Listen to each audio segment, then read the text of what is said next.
Somewhere out there is someone who had loving parents, watched clouds on a summer's day, fell in love, lost a friend, is kind to small animals, and knows how to say please and thank you.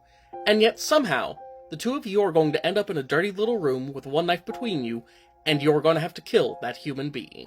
It's a terrible thing, not just because he's come to the same realization and wants to survive just as much as you do, meaning he's going to try and puncture your internal organs to set off a cascading trauma effect that ends with you voiding your bowels, dying alone, and removed from everything you've ever loved. No, it's a terrible thing because somewhere along the way, you could have made a different choice. You could have avoided that knife, that room, and maybe even found some kind of common ground between the two of you. Or at least you might have divvied up some turf and left each other alone. That would have been a lot smarter, wouldn't it? Even dogs are smart enough to do that. Now you're staring into the eyes of a fellow human, and in a couple of minutes, one of you is going to be vomiting blood to the rhythm of a fading heartbeat.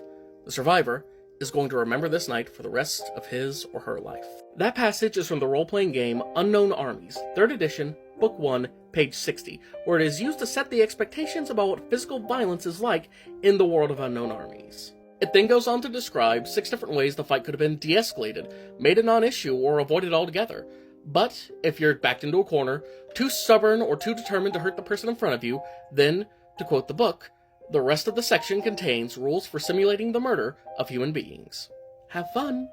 And you will, because the combat in Unknown Armies can be white-knuckle gripping.